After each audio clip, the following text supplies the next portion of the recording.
Okay, let's dive into this. Welcome to our explainer on a truly eye-opening article by Aaron Rose titled, "Stop Talking About Data Privacy, Start Doing It." Today, we're going to look directly at the hard truth about commercial cloud AI. But more importantly, we're exploring how you can actually take control of your data right now, today, without waiting around for the tech industry to change its tune. So let me ask you, are you paying for AI twice? Most businesses don't realize it, but in the modern era of commercial cloud AI, the answer is an overwhelming yes. Sure, you pay once with your money via a monthly subscription, but you're paying a second, much heavier toll with your proprietary workflows, your constant manual corrections, and your hard-won data. It's this massive hidden cost that sneaks right past the balance sheet. Which brings us to Section 1, the Cloud AI Trap. Look, the AI era has made data extraction completely visible and immediate. Every single prompt you write, every internal document you query, and every workflow you optimize, it literally teaches the vendor's system exactly how a business like yours operates. It is a completely asymmetrical trade. On one side, you give your money, your proprietary workflows, and literally decades of institutional knowledge. And in return, you get a monthly bill for intelligence you don't even own. Your hard-won operational knowledge quietly flows upstream, compounding their massive valuation, while your competitive advantage just gets turned into a feature for their next big release. Let's pivot to Section 2, the stack nobody sells.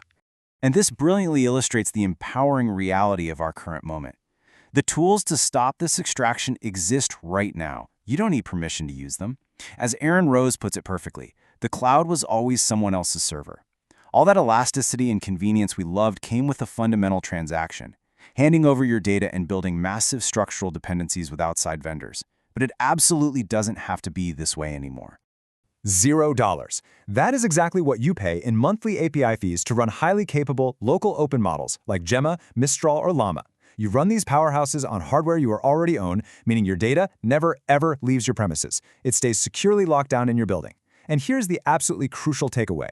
While the pure capability gap between cloud models and local AI shrinks rapidly every single week, the gap in data sovereignty is permanent and absolute. Let's move to and see how this builds into a fully proven, ready-to-deploy blueprint. We call this the local stack. You start with a standard Linux OS and a reliable client-server architecture. You pair that foundation with LM Studio running those open models we just talked about. And a massive, crucial piece of this whole shebang is LibreOffice. It's a mature, fully featured alternative for your documents and spreadsheets that flat out refuses to phone home or silently sync your sensitive data to someone else's infrastructure. Moving right along to Section 3, the return to client server. For years, the tech industry told us that complex microservices and sprawling distributed systems were absolutely essential for everyone. But honestly, everyday businesses simply don't need the massive architecture required to run something like Netflix. Now, what's really interesting about this slide is how client-server architecture elegantly solves the biggest perceived objection to local AI, which is the lack of live internet access. Think about it. A human searches the web, curates the information, and pastes exactly what's relevant right into the local model. That human judgment in a disconnected workflow is a massive feature, not a bug. The true value is in the human keeping the loop closed and the context completely accurate.